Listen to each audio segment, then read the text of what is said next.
नमस्कार दोस्तों, रंगमंच कहानियों का में आपका स्वागत है। तो आज मैं जो कहानी सुनाने जा रही हूँ उसका शीर्षक है माता का आंचल।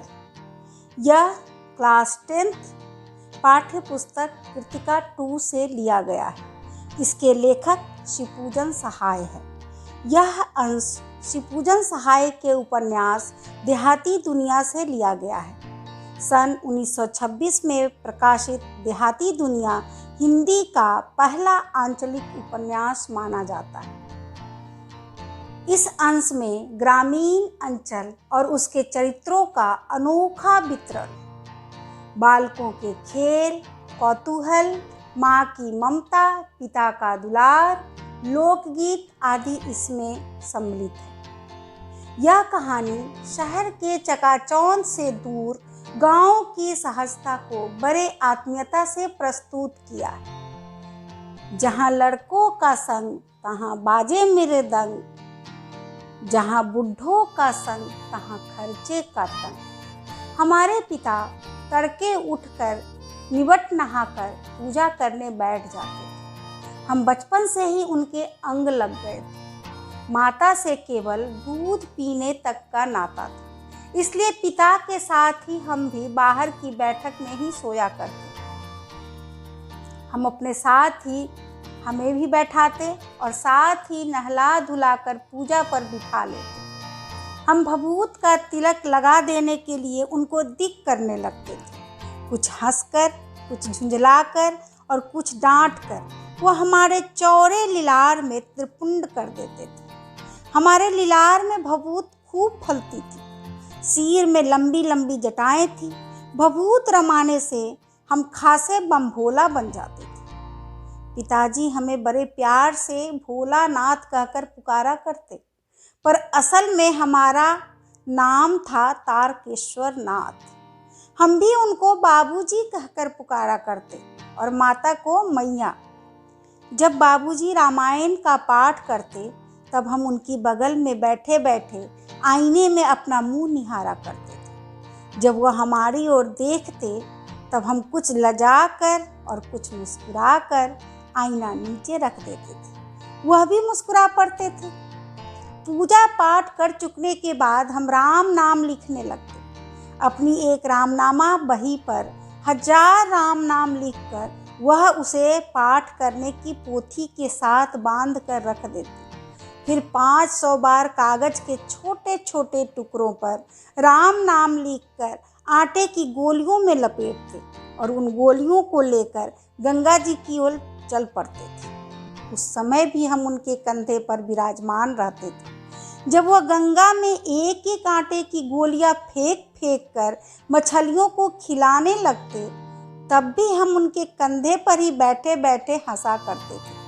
जब वह मछलियों को चारा देकर घर की ओर लौटने लगते तब बीच रास्ते में झुके हुए पेड़ों की डालों पर हमें बिठाकर झूला झुलाते थे। कभी बाबूजी हमसे कुश्ती भी लड़ते। वह शिथिल होकर हमारे बल को बढ़ावा देते और हम उनको पछाड़ देते थे। यह उतान पड़ जाते और हम उनकी छाती पर चढ़ जाते थे। जब हम उनकी लंबी लंबी मूछें उखाड़ने लगते तब वह हंसते हंसते हमारे हाथों को मूंछों से छुड़ाकर उन्हें चूम लेते थे। फिर जब हमसे खट्टा और मीठा चुम्मा मांगते तब हम बारी बारी कर अपना बायां और दाहिना गाल उनकी मुंह की ओर फेर देते थे। बाएं का खट्टा चुम्मा लेकर जब वह दाहिने का मीठा चुम्मा लेने लगते तब अपनी दाढ़ी या मूंछ हमारी कोमल गालों पर गड़ा देते थे। हम झुंझलाकर फिर उनकी मूछें नोचने लग जाते थे। इस पर वह बनावटी रोना रोने लगते और हम अलग खड़े खड़े खिलखिलाकर हंसने लग जाते थे। उनके साथ हंसते हंसते जब हम घर आते तब उनके साथ ही हम भी चौके पर खाना खाने बैठते थे।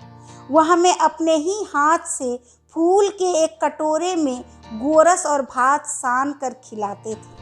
जब हम खाकर अफड़ जाते तब मैया थोड़ा और खिलाने के लिए हट करती थी। वह बाबूजी से कहने लगती, आप तो 4-4 दाने के कौर बच्चे के मुंह में देते जाते हैं, इससे वह थोड़ा खाने पर भी समझ लेता है कि हम बहुत खा गए। आप खिलाने का ढंग नहीं जानते। बच्चे का मुंह भर कौर खिलाना चाहिए। जब खाएगा बड़े बड़े कौर तब पाएगा दुनिया में ठौर। देखिए मैं खिलाती हूँ। मर्दुए क्या जाने कि बच्चों को कैसे खिलाना चाहिए, और महतारी के हाथ से खाने पर बच्चों का पेट भी भरता है। यह कहकर वह थाली में दही भात शांति और अलग अलग तोता, मैना, कबूतर, हंस, मोर आदि के बनावटी नाम से कौर बनाकर यह कहते हुए खिलाती जाती कि जल्दी खा लो नहीं तो उड़ जाएंगे। पर हम उन्हें इतनी जल्दी उड़ा जाते थे कि उड़ने का मौका ही नहीं मिलता था। जब हम सब बनावटी चिड़ियों को चट कर जाते थे तो बाबूजी कहने लगते, अच्छा अब तुम राजा हो, जाओ खेलो। बस हम उठकर उछलने कूदने लगते थे। फिर रस्सी में बंधा हुआ काठ का घोड़ा लेकर नंग धरंग बाहर गली में निकल जाते थे। जब कभी मैया हमें अचानक पकड़ पाती तब हमारे लाख छटपटाने पर भी एक चुल्लू कड़वा तेल हमारे सिर पर डाल ही देती थी। हम रोने लगते और बाबूजी उस पर बिगड़ खड़े होते, पर वह हमारे सिर में तेल बोत कर हमें उबट कर ही छोड़ती थी। फिर हमारी नाभि और लीलार में काजल की बूंदी लगाकर चोटी गूंथती और उसमें फूलदार लट्टू बांधकर रंगीन कुर्ता टोपी पहना देती थी। हम खासे कन्हैया बनकर बाबूजी की गोद में सिसकते सिसकते बाहर आते थे। बाहर आते ही हमारी बाट जोहने वाला बालकों का एक झुंड मिल जाता था। हम उन खेल के साथियों को देखते ही सिसकना भूलकर बाबूजी की गोद से उतर पड़ते और अपने हमजोलियों के दल में मिलकर तमाशे करने लग जाते थे। तमाशे भी ऐसे वैसे नहीं, तरह तरह के नाटक। चबूतरे का एक कोना ही नाटक घर बनता था। बाबूजी जिस छोटी चौकी पर बैठकर नहाते थे वही रंगमंच बनती। उसी पर सरकंडे के खंभों पर कागज का चंदोआ तानकर मिठाइयों की दुकान लगाई जाती। उसमें चिलम के खोचे पर कपड़े के थालों में ढेले के लड्डू, पत्तों की पूरी कचौड़ियाँ, गीली मिट्टी के जलेबियाँ, फुलटे घरे के टुकड़ों के बतासे आदि मिठाइयाँ सजाई जाती। ठिकरों के बटखरे और जस्ते के छोटे छोटे टुकड़ों के पैसे बनते। हम ही लोग खरीदार और हम ही लोग दुकानदार। बाबूजी भी दो चार गोरखपुरिये पैसे खरीद लेते थे। थोड़ी देर में मिठाई की दुकान बढ़ाकर हम लोग घरौंदा बनाते थे। धूल की मेड़ दीवार बनती और तिनकों का छप्पर, दातून के खंभे, दिया सलाई की पेटियों के किवाड़, घड़े के मुहरे की चूल्हा चक्की, दिए की कड़ाही और बाबूजी की पूजा थाली, आचमनी कलछी बनती थी। पानी के घी, धूल के पिसान और बालू की चीनी से हम लोग जेवनार तैयार करते थे। हम ही लोग जेवनार करते, हम ही लोगों की जेवनार बैठती थी। जब पंगत बैठ जाती थी तब बाबूजी भी धीरे से आकर पाँत के अंत में जिमने के लिए बैठ जाते थे। उनको बैठते देखते ही हम लोग हंसकर और घरौंदा बिगाड़ कर भाग चलते थे। वह भी हंसते हंसते लोटपोट हो जाते और कहने लगते, फिर कब भोज होगा भोलानाथ। कभी कभी हम लोग बारात का भी जुलूस निकालते थे। कनस्तर का तंबूरा बजता, अमोले को घिस कर सहनाई बजाई जाती, टूटी चूहेदानी की पालकी बनती। हम समधी बनकर बकरे पर चढ़ लेते और चबूतरे के एक कोने से चलकर बारात दूसरे कोने में जाकर दरवाजे लगती थी। वहाँ काठ की पटरियाँ से घिरे, गोबर से लिपे, आम और केले की टहनियों से सजाए हुए छोटे आंगन में कुल्हिए का कलसा रखा रहता था। वहीं पहुंचकर बारात फिर लौट आती थी। लौटने के समय खटोली पर लाल ओहार डालकर उसमें दुल्हन को चढ़ा लिया जाता था। लौट आने पर बाबूजी ज्यों ही ओहार उघार कर दुल्हन का मुख निरखने लगते त्यों ही हम लोग हंसकर भाग जाते। थोड़ी देर बाद फिर लड़कों की मंडली जुट जाती थी। इकट्ठा होते ही राय जमती कि खेती की जाए। बस चबूतरे के छोर पर घिरनी गड़ जाती और उसके नीचे की गली कुआं बन जाती। मूंज की बटी हुई पतली रस्सी में एक चुक्कर बांध गड़ाड़ी पर चढ़ाकर लटका दिया जाता और 2 लड़के बैल बनकर मोट खींचने लग जाते। चबूतरा खेत बनता, कंकड़, बीज और ठेंगा हल जुआता। बड़ी मेहनत से खेत जोते और बोए और पटाए जाते। फसल तैयार होते देर न लगती और हम हाथों हाथ फसल काट लेते थे। काटते समय गाते थे, ऊंच नीच में बई कियारी, जो उपजी सो भई हमारी। फसल को एक जगह रखकर उसे पैरों से रौंद डालते थे, कसोरे का सूप बनाकर ओसाते और मिट्टी की दिए के तराजू पर तौल कर राशि तैयार कर लेते थे। इसी बीच बाबूजी आकर पूछ बैठते थे, इस साल की खेती कैसी रही भोलानाथ? बस फिर क्या, हम लोग ज्यों का त्यों खेत खलिहान छोड़कर हंसते हुए भाग जाते थे। कैसी मौज की खेती थी। ऐसे ऐसे नाटक हम लोग बराबर खेला करते थे। बटोही भी कुछ देर ठिठक कर हम लोगों के तमाशे देख लेते थे। जब कभी हम लोग ददरी के मेले में जाने वाले आदमियों का झुंड देख पाते तब कूद कूद कर चिल्लाने लगते थे, चलो भाइयों ददरी, सत्तू पिसान की मोटरी। अगर किसी दूल्हे के आगे आते जाते हुई ओहरदार पालकी देख पाते तो खूब शोर से चिल्लाने लगते थे, रहरी में रहरी पुरान रहरी, डोला के कन्या हमार मेहरी। इसी पर एक बार बूढ़े वर ने हम लोगों को बड़ी दूर तक खदेड़ कर ढेलों से मारा था। उस खसूट खबीस की सूरत आज तक हमें याद है। ना जाने किस ससुर ने वैसा जमाई ढूंढ निकाला था। वैसा घोड़ा मुंह आदमी हमने कभी नहीं देखा। आम की फसल में कभी कभी खूब आंधी आती थी। आंधी के कुछ दूर निकल जाने पर हम लोग बाग की ओर दौड़ पड़ते थे। वहाँ चुन चुन कर घुले घुले गोपी आम चापते थे। एक दिन की बात है, आंधी आई और पट पड़ गई। आकाश काले बादलों से ढक गया। मेघ गरजने लगे, बिजली कौंधने लगी और ठंडी हवा सनसनाने लगी। पेड़ झूमने और जमीन चूमने लगे। हम लोग चिल्ला उठे, 1 पैसा की लाई, बाजार में छितराई, बरखा उधरे बिलाई। लेकिन बरखा ना रुकी और भी मूसलाधार पानी होने लगा। हम लोग पेड़ों की जड़ से धड़ से सट गए, जैसे कुत्ते के कान में अठई चिपक जाती है।